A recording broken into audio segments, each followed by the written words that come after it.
Tell me, what are the steps that you would say are the fundamental steps in building wealth through adding value to the business and then perhaps marketing the business? Yeah, well, initially people need to understand that the principles behind what creates value, right? And a lot of this stuff is out there around us all the time. So you look at public companies, have a certain value, we can see what the value is by their market capitalisation, but really just understanding the key drivers and what actually drives that value. And that's a lot of what we actually do in the education, but being a bit more. So the first thing is for a business owner to actually take the time and write it down as an objective of learning about what creates business value. Obviously cash, profit is the obvious two things, but there's lots of other things that can actually build value within a business. And to name the top four of them, the number one would be the profitability of the business, and the takeaway point there is that most business owners will drive profits down to save tax, right?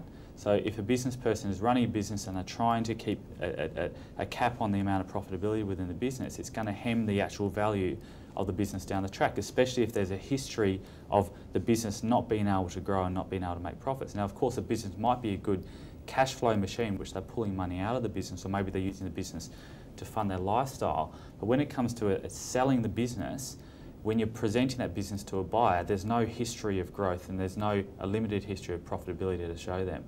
Right, so that's the first sort of flaw that a lot of business people make, is not to actually focus on the profitability. The second point would be on the actual business risk, right? So what is a risk profile of the business? What is the risk of the business continuing without you as an actual going concern? So a lot of business people, especially smaller business people, will build the business around themselves, and there won't be any business if they actually don't turn up there tomorrow. So there's very limited value in handing that business over to somebody else, right? Another key point is the systemisation of the business, right? So how well systemised the business, how much systems and processes are actually in there, so the business can actually continuously to generate profits into the future, right? And probably the fourth point, I mean, there's many points, but another point is when you sell a business, who are you selling the business to has a great effect on the actual value that you actually sell the business for. Now, when most people turn around and think about selling a business, they will go and get a business broker.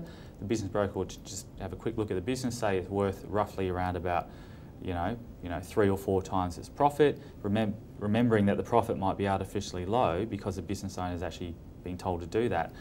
And then the business broker then goes in, who is not an expert on actually extracting the maximum value, they just help you sell the business like a real estate agent.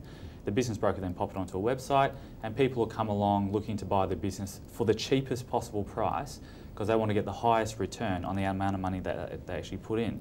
What people should be doing when they sell the business is be proactive about it. The process takes about a couple of years to really sell a business properly, and putting systems, building profitability, taking the risk out of the business, building a good management team and so on, and then selling the business to maybe another company who can extract more value out of the business than what you can yourself. So if you've got a database within that business, how can the buyer of the business sell their product maybe into your database? So on top of it, the business's inherent profitability, right? What other value can the buyer actually extract out of the business? And if you find the right buyer, you could sell it for literally, twice as much, sometimes 10 times more than you could just sell it out to a mum and dad buyer of that particular business.